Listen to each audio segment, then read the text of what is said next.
I thought I was going to get punched in the face by an Irishman. That would have been awesome, though. That's my Irish response to pain.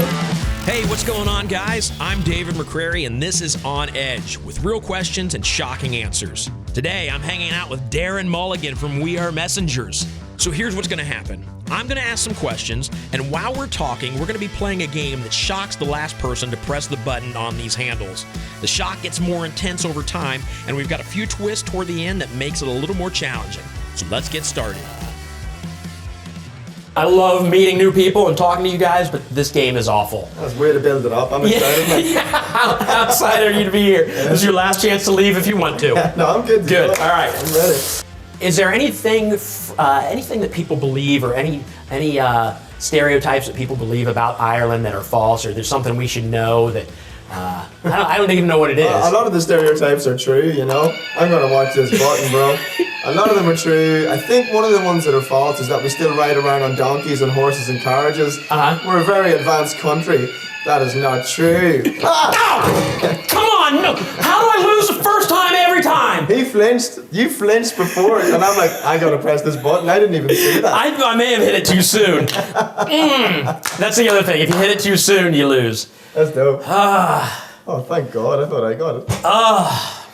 You did well. At least you didn't cuss. Not out loud. Dingo! Dingo was his name. That might have been Bingo. Bingo. I think it was Bingo. You grew up in a small town in Ireland. Aye. You now live in Nashville, big old city. What values or traditions from Ireland are you bringing to Nashville and your family? And I think just trying to live a life of simplicity, trying to value things like walking outside with your kids, not getting fascinated with buying things or having stuff. He's really answering the questions too, which makes me mad. I'm not even looking at this, I'm watching you. And as soon as I see your hand go, I'm hitting this button, bro. So, I love the simple things. I love things that don't cost anything. Those are the important things. We put so much emphasis on the things we can earn or buy or have or take, and really none of those things really matter. Wow. You know, so we went home down for a few weeks of Christmas there, and we have a tiny little cottage up in the hills away from everything. And it was just beautiful. Like, nobody for thousands of acres, just hiking every day. And it reminded me of why I started doing music, because I fell in love with God. Wow. And so I think here you can get caught up in the need to be successful or the need to drive towards that. And last year and this year has just been a year of me being grateful and thankful for the simple things and for what we have and what we do, you know. All right, so let's talk about influence, like musical influence. About a Girl, was that the first song you learned to play on a guitar? Dude, that's good. Where'd you find that? Hey, I got people that that's research. Buried, bro. They did that acoustic unplugged record. I think it was live in New York. Maybe it was. I can't remember. But it was unplugged on MTV. And I remember Kurt Cobain sitting singing About a Girl. And it was then that I fell in love with voices that weren't pristine, but voices that carried emotion. Like musicians that were awful? Is that what you're saying? Well, with Nirvana? that's kind of harsh. You gotta give Kurt some credit. He wasn't the most gifted of musicians, but he knew how to make people feel things. Yeah. Because so often you have incredibly talented musicians that don't really know how to dig into the deep places, the dark places. And so people like Kurt did that, Willie Nelson, Johnny Cash. Yeah, I was gonna say, Willie Nelson, your dad listened to him a lot. Yeah. Like, we went to music as a way to escape, you know, poverty or disappointment or heartache when we were young. And my parents used to dance through all of that. And funny, I was just talking to my dad yesterday. Let me hit this while you're answering this question. I forgot to. You're doing good. You're answering very well. I was talking to my dad yesterday, and something really sad happened at home recently. And I wrote him a song last night, and I still haven't sent it to him, but I might once I get you shocked on this here next one. I'm waiting now. I'm ready. Come on! It's happening quick! I'm hitting that button as soon as it turns green. This is... That made me laugh. So what I was saying was, the way music gets at us is like, chatting to my dad yesterday, he lost his brother. His brother passed away yesterday. So my uncle, and I was sitting last night eating a sandwich. I bought some Irish cheese. I'm addicted to Irish cheese, right? And I just couldn't resist going in and playing my guitar. And I'm trying to like spend more time with family, but the guitar kept calling me, and I Right. went in and I sat for the next hour and just wrote a song, and I cried over that song, just Really? flat out. And so we have a way of running to music because we're terrible at articulating how we feel. You want to talk about Irish people? Irish people find it really hard to say how they feel. Really? Like I'm chatting to my dad yesterday on FaceTime, he's talking about his brother, and his eyes are full of tears, but he won't let them fall. Yeah, wow. You know, because we tend to bury everything. And so I think one good thing about America is that you guys have taught me that, and I don't want to start quoting our songs, but like it's okay to not be okay, you know? And so I've learned that it's okay to be a fella who's strong and who protects, but who can also fall apart sometimes.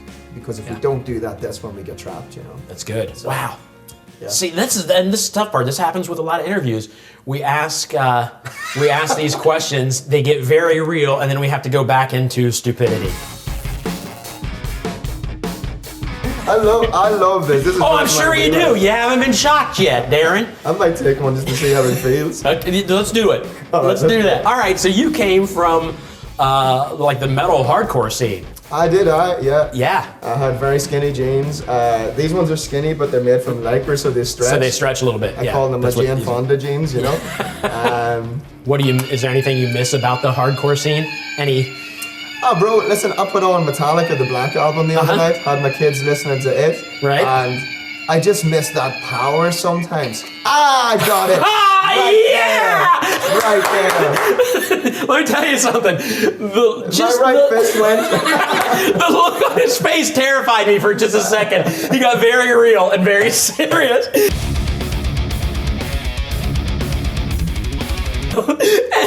Ooh, I thought I was gonna get punched in the face by an Irishman. That would have been awesome, though. That's I'll be my honest. Irish response to pain. I'm like, somebody hurt me, I gotta hurt somebody. Yeah, in that moment I felt so angry. I apologize. You were talking about Metallica and hardcore and people are shocking me. Right? Yeah. It's a natural response. You weren't even listening to my answer. You dog. I heard Metallica Black. Like I said, I grew up listening to rock and roll. That was really uncomfortable. It's not fun. I'm gonna get you next. See, I have a feeling you will. So my kid's into like Bieber and you know all of this stuff, and so I was taking him through like music memory lane, Right. You know, and I was like, here's Weezer, and you know, here's Led Zeppelin, and I says, here's my favorite metal album ever, it's the Black Album by Metallica, and I played it for him. He said, Daddy, this is amazing. And so then I thought I'd trick him. I played a new song from our new record that hasn't been released. It's called Knock Me Down. It's a big old rock song. And he said, oh, Metallica, this is amazing. I said, that's us. That's awesome. He didn't want to admit it was good. Right? Yeah. How old is he? He's 10. That's good. He thinks That's he's good. 15, but he's 10. I got a 19-year-old that knows a lot of 80s music because Come I got on. him. Yeah, absolutely. What was your favorite 80s band? So, like I said, I grew up listening to hair bands. So when I met my wife in '92, I had hair, no joke, hair to here, like on. all the way around. I'll have to show you pictures later. Yeah. But and I named my kid Sebastian. Sebastian Bach was the lead singer of Skid Row. yeah. So yeah, So Skid Row, Skid Row is Foreigner, probably Whitesnake, all that Oh yeah, jazz? all of them. Yeah, Yeah. all the hair bands. Motley Crue, did you get into that? Yeah. I do magic for a living. Oh, and wow. I'll show you stuff later, but Cool. I've done the same trick for years and years and years. Like, and I have to make it feel like it's the first time I've done it every time I do it. How does that's the kind of the same thing with you getting a lot of the same questions from people, interviews and having to answer the same question and trying to avoid small talk and just not sound. How do you make it and keep it fresh when you're interviewed by people? Just tell the truth. And I listen a lot. I listen to what people are actually asking. I watch their face for their emotions. And then I give them something that they need, not necessarily what they want, you know? Right. I'm going to get this button. Hold on. I'll come back to that. Ow! Come on! Dang it! Praise the Lord. He's on my side.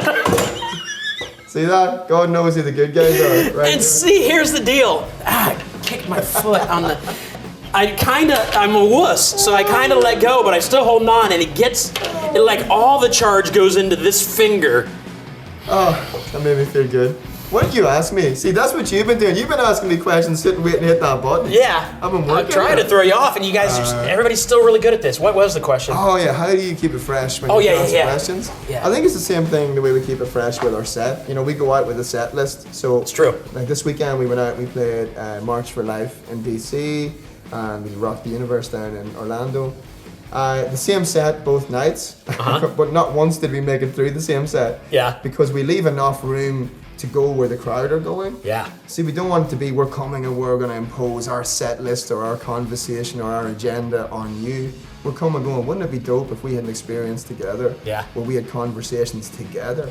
So a lot of the times in those interview situations at shows or whatever, I'll ask the audience questions. I'm like, well, what do you think? Yeah. I want to hear what they think because I actually care about it. Yeah. I care less about being famous than I do about actually having a relationship with people. And it's really tricky because, you know, you get sucked into it. You get sucked into thinking you are something because you had a wee bit of success. And it's taken me the last year to put all that thing to death and just enjoy people for who they are and what this is. You know? Yeah.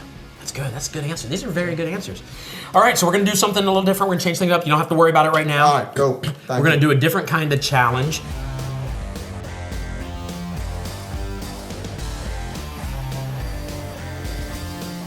Yes, you have to. Yeah, you have to. I'm not very dexterous, bro. I'm like. I'm going to get paper cuts. All right, you ready? Oh, go. Cradle. Did you say cradle? Cradle. I can't. I have no dexterity. See, this is where. Oh, come on. This is where being a magician pays off. Dude, if someone. Right? This is ridiculous. Did you work for the post office? Hey, you're the messenger. Oh, very good. You should be better at this. Cradle. You're gonna have to tell me what cradle means. Cradle, I have no idea what it means. You just say random words? Well, it's my attempt to not say cuss words. Oh, okay, that's fair. I'm in recovery for being Irish. Okay. Genius. All right. He beat me by You want to count them together? Yeah. We'll count them together. You ready? 7, 8, 9, 10, What a load. 11! That's a load of rubbish, bro. I think he started early. Oh, that is not even true. Because they said go, and I was like, oh, can we go? And you're already 3 in. I have no reason to trust you, but I'll trust you. Let's go. All right. Your newest album. Sir. Very real topics on this album. Sir. How does it feel to be very authentic and not speak in metaphors? And is it important in Christian music, especially, to sing about real problems and not water and waves? Well, I think that God uses different kinds of people to communicate different sides. I'm gonna just win this and answer that question, right? Hold on. This is too much, bro. I can't. He was just saying right before that he was gonna win, and he didn't. And he didn't. That was really annoying. That was good? That was so. Oh. That's harsh, bro. You invite a man into your house and you electrocute him. Well, it's not my house, technically, so... You invite a man into a stranger's house and you electrocute him. Yeah. I don't think that the people that write on metaphors aren't been real. I think that's their way of expressing their faith. Like artistically? Artistically. I think for me, I don't understand a God that lives in the clouds. I don't know anything about him. But I understand God in the flesh, in Christ, who dwelt with us to allow us to be reconciled to him. So we want to write songs for people, for humans. We don't write for the church congregation on a Sunday. Right. That's not who we're writing songs for. Like, we appreciate it when they sing those songs, but we write songs for us. We want to sing songs that carry us through dark times. We want to sing songs that express the joy and the love and the hope of Jesus. And honestly, we want our songs to start conversations. Our songs aren't about finishing conversations, they're about starting them. And so these songs are designed to allow people to get to the place where they go, oh, you feel like that too? And the greatest compliment we ever get is when people say, you put words to the things I could not say. Wow. And so that's why we write songs, for ourselves, and then to put words to the things that people cannot express so that they might find release and hope. So